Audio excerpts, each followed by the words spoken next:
بسم اللہ الرحمن الرحیم۔ گمنام ہیرو کے معزز ناظرین، السلام علیکم۔ آئیے چلتے ہیں کہانی کی طرف۔ مارکا ارائی میں گزری تھی۔ مجھے آرام کا ایک لمحہ بھی میسر نہیں آ سکا تھا۔ بدن ٹوٹ رہا تھا اور جی چاہتا تھا کہ لمبی تان کر سو جاؤں، مگر یہ ممکن نہیں تھا۔ اگر میں بے فکری سے ٹانگیں پسار کر سو جاتا تو فلائٹ میرا انتظار نہ کرتی۔ فلائٹ، ٹرین اور اس قسم کی دوسری سواریاں وقت کے مانند ہوتی ہیں اور وہ وقت کسی کا انتظار نہیں کرتا۔ یوگا ہمیشہ سے میرے لیے ایک ایسی نعمت خداوندی ثابت ہوا ہے جس کا میں جتنا بھی شکر ادا کروں کم ہوگا۔ اس کی بعض مشقیں گھنٹوں بلکہ دنوں کی تکان چٹکیوں میں اتار دیتی ہیں۔ ایسی یوگا بھی میری نظر سے گزرے ہیں جو باقاعدہ سوئے بغیر سالوں گزار دیتے ہیں۔ وہ جھپکی نیند کے سہارے ہمیشہ تر و تازہ رہتے ہیں۔ جھپکی نیند ایک مخصوص اصطلاح ہے جس کے معنی ہے لمحاتی نیند۔ اس نیند کے ماہر یوگی کو جب بھی چند لمحات سکون کے میسر آتے ہیں، وہ آرام دہ جگہ پر بیٹھ کر جسم کو ڈھیلا چھوڑ دیتا ہے، پھر آنکھیں بند کر کے لمبی سانسیں لی جاتی ہیں اور اس کے بعد جھپکی نیند۔ اس نیند کا دورانیہ چند سیکنڈ سے چند منٹ تک ہو سکتا ہے، لیکن اس کے طفیل انسان گھنٹوں نیند کی ضرورت محسوس نہیں کرتا اور جب ضرورت پڑی ایک اور جھپکی لگا لی۔ میرا جھپکی نیند سے استفادہ کرنے کا تو کوئی ارادہ نہیں تھا، تاہم سانس کی بعض مشقیں بہت ضروری تھی۔ میں آج کل چی کی ایڈوانس پریکٹس کر رہا تھا، اس لیے اس نیک کام کا تسلسل جاری رکھنا بھی از حد ضروری تھا۔ اگلے 10 منٹ میں نے ایک مرتبہ پھر شاور لیا اور تازہ دم ہو کر یوگا کی مشق میں مصروف ہو گیا۔ میں نے سمندر کی جانب کھلنے والی سلائیڈنگ ڈور مکمل طور پر سلائیڈ کر دی۔ ٹھنڈی اور نمکین ہوا کے جھونکے کمرے میں پہنچنے لگے جو بدن سے ٹکرا کر ایک عجیب سی گدگدی کا احساس جگاتے تھے۔ رگوں میں ایک خوشگوار سنسنی دوڑنے لگتی اور کچھ نہ کچھ کر گزرنے کی جانب دل مائل ہو جاتا۔ الگ صبح کی سمندری ہوا بڑی تحریک امیز ہوتی ہے۔ اس کی جذبات انگیزی کو وہی لوگ سمجھ سکتے ہیں جو اس تجربے سے گزرے ہوں۔ میں اپنے بیڈ روم میں قالین پر شمالی رخ کھڑا ہو گیا اور پہلے ہاتھ یوگ کی ایک سادہ اور آسان سی مشق کرنے لگا۔ یوگا میں رخ کی بڑی اہمیت ہے، خاص طور پر اگر سانس کی مشق کرنا ہو تو پھر شمال رخ کا ضرور خیال رکھنا چاہیے۔ دراصل شمال اور جنوب دو قطبین کے درمیان مسلسل مقناطیسی لہروں کا سفر جاری رہتا ہے۔ اگر شمال کی جانب رخ کر کے مشق کی جائے تو اس کی نہ صرف افادیت بڑھ جاتی ہے بلکہ مقصد کے حصول کے لیے ٹائم پیریڈ بھی کمی واقع ہو جاتی ہے۔ شمال سے جنوب کی طرف پھیلے ہوئے مقناطیسی جال میں انسان کا جسم اور ذہن اگر ٹیون ہو جائے تو کیا کہنے۔ اس بات کو آسانی سے یوں سمجھا جا سکتا ہے جس طرح سیٹلائٹ ریسیور کی مدد سے فضا میں بکھری ہوئی لہروں کو کیچ کر کے ٹی وی سیٹ پر ٹیون کر لیا جاتا ہے۔ ریسیور کی فریکوینسی جس ٹی وی چینل سے میچ کر جائے اس کی نشریات ٹی وی تک پہنچنے لگتی ہیں۔ ٹی وی ٹرانسمیشن میں جو رول سیٹلائٹ ریسیور ادا کرتا ہے اسی سے ملتا جلتا کردار یہ مقناطیسی لہریں بھی ادا کرتی ہیں۔ ان کی ٹیوننگ کے سبب کسی بھی مقصد سے زیادہ فائدہ اٹھایا جا سکتا ہے۔ میں نے شمال کی سمت رخ کر کے دونوں پاؤں کو آپس میں ملایا، ہاتھوں کو پہلوؤں پر ٹکایا اور ہلکی پھلکی مشق کا آغاز کر دیا۔ اس دوران میں میری آنکھیں بند تھیں۔ میں نے دھیرے دھیرے انہیل کرتے ہوئے دونوں ہاتھوں کو اوپر اٹھانا شروع کیا اور سانس کے اختتام پر میرے دونوں ہاتھ سر سے بلند 90 درجے کا زاویہ بنا رہے تھے۔ اس مقام پر میں نے 3 سیکنڈ اسٹے کیا۔ اس وقت کو شمار کرنے کے لیے باقاعدہ کسی گھڑی کی ضرورت نہیں، آپ نہایت دھیمے انداز میں 3 تک گنتی بھی گن سکتے ہیں۔ اس لمحاتی قیام کا مطلب یہ ہوا کہ 3 سیکنڈ تک ہوا میرے پھیپھڑوں میں مقید رہی۔ اس کے بعد دھیرے دھیرے بازو نیچے آنے لگے، نہ صرف بازو بلکہ کمر سے اوپر کا پورا بدن بھی زمین کی جانب جھکنے لگا۔ یہ عمل اس وقت تک جاری رہا جب تک میری ہتھیلیوں نے فرش کے قالین کو نہیں چھو لیا۔ اس مقام پر پہنچ کر میں نے پھر 3 سیکنڈ کا قیام کیا، گویا اس پوزیشن میں نے تمام سانس جسم سے خارج کر دی تھی۔ لمحاتی قیام کے بعد انہیل کے ساتھ ساتھ میرا بدن پھر بلند ہونے لگا اور واپس ابتدائی حالت میں آ گیا۔ اس سادہ اور معصوم سی مشق کا ایک چکر مکمل ہو گیا تھا۔ میں نے 3 چکر کی تکمیل کے بعد مشق ختم کر دی۔ اس مشق میں سانس کی آمد و رفت کو مرکزی حیثیت حاصل ہے۔ سانس کھینچنے یعنی انہیل اور سانس چھوڑنے میں ایک ردم قائم رہنا چاہیے اور اس بات کا بھی خیال رکھنا چاہیے کہ سانس کو ناک کے راستے پھیپھڑوں میں اتارا جائے اور سموں کے راستے واسطے خارج کیا جائے۔ اس کے بعد میں ہیڈ سٹینڈ لگایا۔ یہ بہت ہی نازک، حساس اور خطرناک مشق ہے جس پر بعد میں کبھی تفصیلی روشنی ڈالوں گا۔ فی الحال اتنا جان لیں کہ جس طرح جنگل کا بادشاہ شیر ببر، پھولوں کا راجا گلاب، پھلوں کا شہنشاہ آم اور قیمتی پتھروں کا سرتاج ڈائمنڈ ہے، بلکہ اسی طرح ہاتھ یوگ اور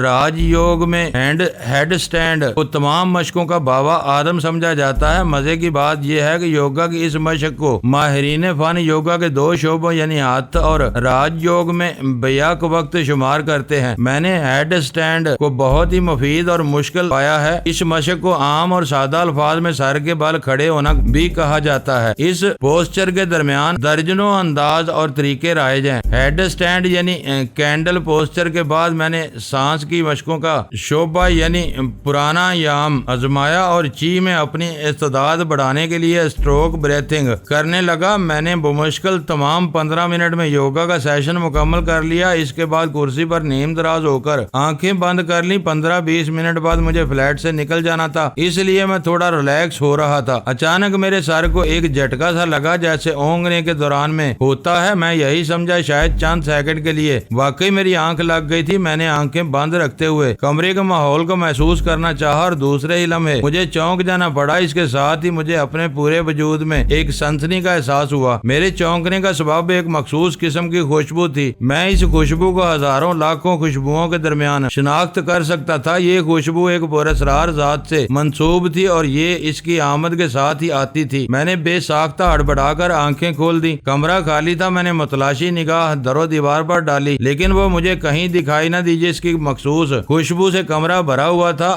میرا دل یک بار کی دھڑکنے لگا اور اسی لمحے میری نظر سلائیڈنگ ڈور سے باہر چلی گئی۔ یوگا کی مشق سے پہلے میں نے سلائیڈنگ ڈور کو پوری طرح کھول دیا تھا اور اس کھلے ہوئے دروازے کے باہر میں نے اس کے آثار دیکھ کر ایک جرجری لی۔ اس وقت تاریک رات کا اندھیرا دھیرے دھیرے چھٹنے لگا تھا۔ اس نیم تاریک فضا میں وہ کسی مشعل کے مانند روشن میری سمت تیزی سے بڑھتی چلی آ رہی تھی۔ پھر دیکھتے ہی دیکھتے روشنی کا وہ حالہ سلائیڈنگ ڈور سے اندر داخل ہو گیا۔ میں کھلی آنکھوں سے اس عجوبہ روزگار کو دیکھ رہا تھا۔ پربتوں کی وہ شہزادی مجسمہ حسن و جمال میرے سامنے ہوا میں معلق تھی۔ اس کے بدن سے ٹھنڈی آنچ والی دلکش و دل نشین روشنی پھوٹ رہی تھی۔ میں یکٹو کا ہمالیہ کی اس ساحرہ نیلگری کو دیکھتا چلا گیا۔ وقت گویا تھم کر رہ گیا۔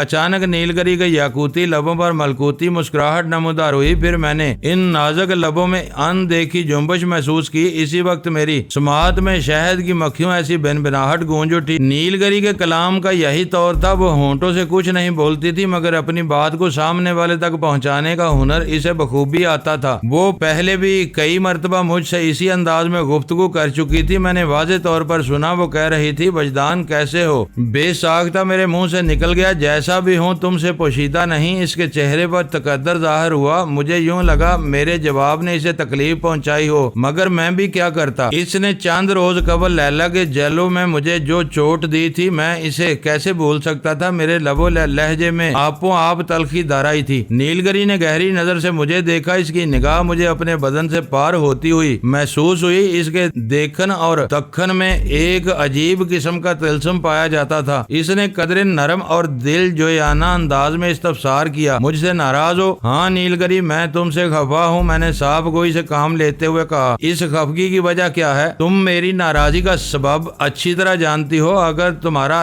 اشارہ لیلا والے ایک واقعے کی جانب ہے تو میں یہی کہوں گا تمہاری خفگی، ناراضی اور شکوہ جائز نہیں۔ وہ یک دم سنجیدہ ہو گئی۔ میں نے تیز آواز میں پوچھا، تم کہنا کیا چاہتی ہو؟ نیلگری کی بات نے مجھے غصہ دلا دیا تھا، تاہم میں نے اس پر اپنے غصے کا اظہار کیے بغیر ہی سوال کیا تو وہ نہایت سنجیدگی سے بولی، دیکھو وجدان، میں تمہیں اپنا محبوب مانتی ہوں۔ آج سے نہیں بلکہ اس روز سے جب تم سے میری پہلی ملاقات ہوئی تھی۔ تم نیپال کے رتنا پارک میں میرا ٹوٹا ہوا کرسٹل کا مجسمہ اٹھا کر اپنے فلیٹ پر لے گئے تھے۔ تم نے اس رات نہ صرف میری حفاظت کی بلکہ باقاعدہ اسکاچ ٹیپ سے تم نے میری مرہم پٹی بھی کاٹ ڈالی۔ وہ چند لمحے خاموش رہنے کے بعد دوبارہ گویا ہوئی، اس کے بعد بھی تم وقتاً فوقتاً میرے کام آتے رہے، جس سے میرے قلب کی نظر میں تمہاری محبوبیت بڑھتی چلی گئی۔ مجھ پر تمہارا سب سے بڑا احسان تو وہ ہے جب تم نے مجھے یوگی گوتم بوش کے قبضے میں جانے سے بچایا۔ گومپو کی بدھ عبادت گاہ میں تم نے بدی کی قوتوں کے خلاف ایک کھلم کھلا جنگ لڑی جس میں تمہیں فتح نصیب ہوئی، اور میں نے قطع کلامی کرتے ہوئے کہا کہا یہ تمام واقعات میری یادداشت میں محفوظ ہیں، لہٰذا انہیں دہرانے کی ضرورت نہیں، تم ٹو دی پوائنٹ بات کرو اور مجھے بتاؤ لیلا والے واقعے پر میری خفگی، ناراضی اور شکوہ کیوں جائز نہیں؟ اس کے چہرے پر دکھ کے سائے بکھر گئے، شکوہ کنا لہجے میں بولی تم بڑے کٹھور ہو وجدان۔ میں خاموش نظر سے اسے دیکھتا رہا، وہ حسن بے مثال کی مالک ایک پراسرار ہستی تھی جس کی شکتیوں کو میں دیکھتا اور مانتا چلا آیا تھا، لیکن گزشتہ کچھ عرصے سے اس نے میری زندگی میں جو رول پلے کیا تھا اس نے مجھے اس کی طرف سے خاصا بدگمان کر دیا تھا۔ خاص طور پر لیلا کے بنگلے پر پیش آنے والے واقعات کا تصور کر کے مجھے اپنی شکست کا احساس ہوتا تھا۔ میں بچپن سے اب تک بڑی دربدری کی زندگی گزارتا آیا تھا اور اس نگر بیتنے والی زندگی میں خوبصورت لڑکیوں کی بہتات رہی تھی، جن میں سے اکثر مجھ پر مرتی تھی، بعض نے تو مجھے حاصل کرنے کی جیسی تیسی کوششیں بھی کر ڈالنی۔ جانکی دیوی، رانی روپمتی، سونیا، تھائی وانگ، ایک طویل فہرست ہے۔ بینکاک میں مارشل آرٹس سینٹر چلانے والی کوشلیہ نامی ایک لڑکی نے تو زبردستی مجھے حاصل کرنے کی کوشش بھی کی تھی، جو میں نے ناکامیاب بنا دی تھی، مگر لیلا، میں اس سرمئی حسینہ کی تلسم گری سے سامنے بے بس ہو گیا تھا۔ اس شعلہ جوالا آفت کی پرکالہ نے وہ کام دکھایا کہ میں دیکھتا رہ گیا تھا۔ نیلگری نے میرے خیالات پڑھ لیے، وہ خیال خوانی کی بھی ماہر تھی۔ اس کے ہونٹوں پر بڑی معنی خیز مسکراہٹ پھیل گئی، اس کے انداز سے مجھے بے چینی ہونے لگی۔ میں نے مضطرب نظر سے اسے دیکھا، وہ بولی وجدان تم لیلا اور اس کے کارنامے پر برہم ہو بھی اور اس کے بارے میں مسلسل سوچتے بھی جا رہے ہو، اس کا یہ کارنامہ تمہارا رہین منت ہے۔ میں نے قدرے سخت لہجے میں کہا۔ شوخی سے بولی پھر تو تمہیں میرے بارے میں سوچنا چاہیے، تم پھر اصل موضوع سے ہٹ رہی ہو نیلگری، میں اسی کی طرف آ رہی ہوں، اس نے سنجیدگی سے کہا اور خاموش ہو گئی۔ اس کی خاموشی اور اس کی سنجیدگی میں بڑا روب دبدبا تھا۔ یہ حقیقت روب حسن اور دبدبہ قوت تھا، وہ لازوال حسن اور بے پناہ قوتوں کی مالک تھی۔ میں ٹھہری ہوئی نظر سے اسے دیکھتا رہا، کبھی یوں محسوس ہوتا اس نے نہایت ہی مبہین لباس زیب تن کر رکھا ہے، اور کبھی یہ احساس ہوتا کہ دھوکہ لگنے لگتا۔ میں یہ فیصلہ کرنے سے قاصر تھا اس نے لباس کو پہن رکھا ہے یا لباس نے اسے۔ میں نے تمہیں اپنا بنانے کی ہر کوشش کر ڈالی، نیلگری کی شیریں بیانی کا سلسلہ جاری ہو گیا، مگر تم نے میری ہر کوشش ناکام بنا دی۔ اس کے بعد ہی میرے ذہن میں یہ آئیڈیا آیا کہ اب میں تمہارے پیچھے نہیں بھاگوں گی، بلکہ تمہیں اپنے تعاقب میں دوڑاؤں گی۔ تم کچے دھاگے سے بندھے اور سر کے بل چلتے ہوئے میرے پاس آؤ گے، میرے استھان پر۔ وہاں تک پہنچنے کا راستہ تمہارا دیکھا بالا ہے، تم اچھی طرح جانتے ہو میرا مسکن کہاں ہے۔ جلد یا بدیر، آج نہیں تو کل تمہیں آنا ہی ہوگا وجدان۔ وہ خاموش ہو گئی اور بڑی فاتحانہ نظر سے مجھے دیکھنے لگی۔ اس کی آنکھوں میں گویا موتی کوٹ کر بھرے ہوئے تھے۔ میں نے اتنی روشن اور گہری آنکھیں اور کسی کی نہیں دیکھی تھی۔ اس نے بڑی معنی خیز، تجسس آمیز اور فکر انگیز بات کہہ کر خاموشی اختیار کر لی تو میں اضطرار میں مبتلا ہو گیا۔ اس کے الفاظ کی معنی آفرینی اور اثر پذیری سے انکار ممکن نہیں تھا۔ جب کسی معاملے میں انکار ناممکن اور اقرار لازم ٹھہرے تو انسان کی بے کلی میں حد درجہ اضافہ ہو جاتا ہے۔ تمہاری باتوں میں بڑے پیچ و خم ہے نیلگری، میں نے تڑپ کر کہا۔ اپنے محبوب کی زبان سے میں اسے اپنی تعریف سمجھوں گی۔ وہ ایک ادا سے مسکرائی۔ میں نے بے قراری سے پوچھا تم آج میرے پاس کیا لینے آئی ہو؟ صرف تمہیں یہ بتانے کہ اب میں تمہارے پاس کبھی نہیں آؤں گی۔ وہ ایک دم بہت اداس دکھائی دینے لگی۔ میں تمہارا انتظار کروں گی، ہمالیہ کی گود میں تمہاری راہ دیکھوں گی اور میری۔ اس نے دانستہ جملہ ادھورا چھوڑ دیا۔ میں نے پوچھا اور میری کیا؟ رہنے دو، کچھ آنے والے وقت کے لیے بھی چھوڑ دو۔ وہ نگاہ چراتے ہوئے بولی مستقبل کا ایک ایک لمحہ تمہارے سامنے کسی کتاب کی طرح کھلتا چلا جائے گا۔ انتظار کرو اور اس وقت کا جب مستقبل حال میں اور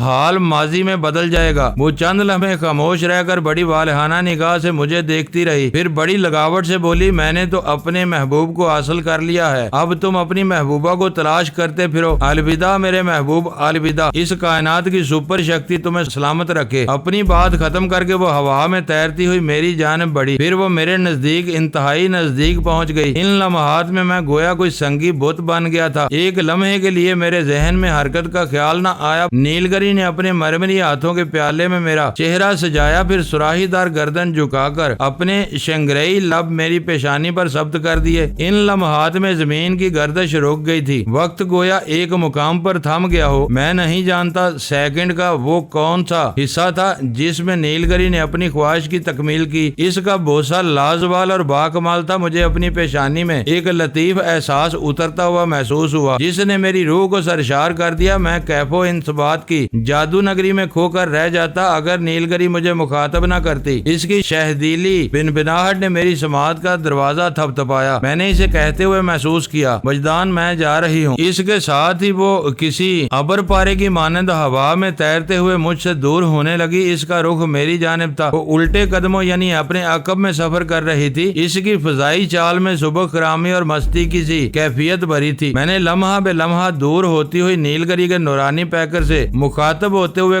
بس اتنا کہا، جاتی ہو جاؤ میرا، اللہ تمہیں بھی سلامت رکھے اور یہ سلامتی تا قیامت ہو۔ شکریہ میرے محبوب۔ اس کے ہونٹ تبسم ریز انداز میں متحرک ہوئے۔ اس کی مسکراہٹ کا ملکوتی حسن ٹھاٹھے مار رہا تھا۔ مجھے اپنا دل زیر و زبر ہوتا ہوا محسوس ہوا۔ اسی وقت میرے ذہن میں ایک فوری اور نہایت ہی اہم سوال نے سار ابھارا۔ میری سوچ دلی کیفیت پر حاوی ہو گئی اور میں نے نیلگری سے سوال کیا، جاتے جاتے میری ایک الجھن ہی ختم کرتی جاؤ۔ اس کی مسکراہٹ میں کوئی کمی واقع نہ ہوئی، تاہم آنکھوں میں سوالیہ تاثر ابھر آیا۔ میں نے محسوس کیا وہ میری الجھن جاننا چاہتی ہے۔ میں نے کہا، پچھلے کچھ عرصے سے ایک سفید بلی میرے ساتھ تھی۔ وہ مجھ سے اتنی مانوس اور میری مزاج آشنا ہو چکی ہے کہ میں نے خوش ہو کر اس کا نام ڈارلنگ رکھ دیا ہے۔ ویسے تو سب ٹھیک ہے، مگر کبھی کبھی مجھے شک ہوتا ہے کہ کہیں اس کے روپ میں تم نہ ہو۔ اس نے پوری توجہ سے میری بات سنی اور ایک ٹھنڈی آہ بھرتے ہوئے بولی، وجدان، تمہیں بار بار یاد دلانا پڑتا ہے کہ میں تمہیں اپنے من کا دیوتا سمجھتی ہوں۔ تم میرے محبوب ہو۔ یاد رکھو، محبوب کی قربت حاصل کرنے کے لیے جو بھی جتن کیے جاتے ہیں، ان میں اس بات کا خیال رکھا جاتا ہے کہ ہم اپنے محبوب کو خوبصورت اور خوش نما نظر آئیں۔ اس عمل کے پیچھے ہماری لاشعوری کوشش ہوتی ہے کہ محبوب ہم پر نظر کرم کرے، ہماری جانب متوجہ ہو اور ہمیں اپنا محبوب بنا لے۔ اس بات کا ہمیں خود بھی احساس نہیں ہوتا کہ ہم کیا کر رہے ہیں۔ وہ چند لمحات کو ساکت ہو کر مجھے دیکھتی رہی، پھر بڑے معنی خیز انداز میں بولی، تم نے محبت کی راہ پر قدم رکھ دیا ہے۔ آہستہ آہستہ تمہیں بھی ان منزلوں سے گزرنا ہے۔ جب تجربے سے گزرو گے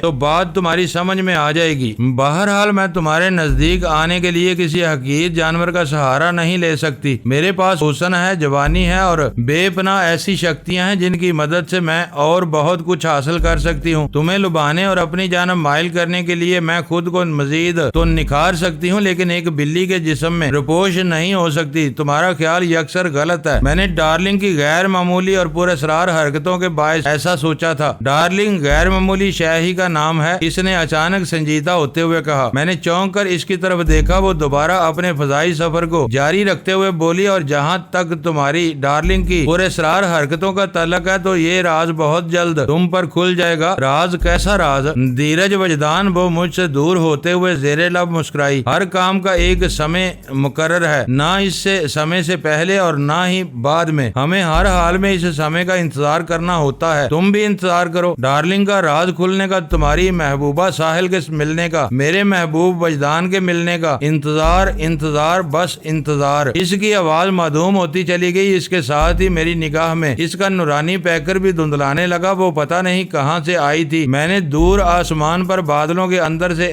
اسے نمودار ہوتے دیکھا تھا اور وہ واپس انہی بادلوں کا حصہ بن گئی تھی۔ میں سلائیڈنگ ڈور سے باہر نیلے آسمان پر نگاہ جمائے بیٹھا تھا کہ اچانک میں نے اپنے قدموں میں ایک سرسراہٹ سی محسوس کی۔ ایک کے ساتھ ہی ایک مانوس آواز میری سماعت سے ٹکرائی، میاؤں۔ میں یک لخت ڈارلنگ کی طرف جانب متوجہ ہو گیا۔ وہ میرے قدموں میں لوٹ پوٹ ہو کر اپنی محبت کا اظہار کر رہی تھی۔ میں نے بے اختیار اسے اٹھا کر گود میں لے لیا۔ وہ میرے سینے پر اپنا منہ رگڑنے لگی۔ میں دھیرے دھیرے اس کے بدن پر اپنا ہاتھ پھیرتا رہا، پھر ہاتھ کے پیار بھرے لمس نے اس کے وجود میں سنسناہٹ دوڑا دی۔ وہ تھوڑی دیر اٹکھیلیاں کرتی رہی، پھر شانت ہو گئی۔ میں نے ہاتھ سے پکڑ کر اس کا منہ اوپر اٹھایا اور بڑی توجہ سے اس کی آنکھوں میں جھانکنے لگا۔ میں غیر ارادی طور پر ڈارلنگ کی آنکھوں میں نیلگری کو تلاش کر رہا تھا۔ اگرچہ نیلگری نے بڑے واضح الفاظ میں مجھے باور کرانے کی کوشش کی تھی کہ ڈارلنگ سے اس کا دور کا واسطہ بھی نہیں، مگر پتہ نہیں مجھے یقین کیوں نہیں آ رہا تھا۔ اور پھر نیلگری نے ڈارلنگ کا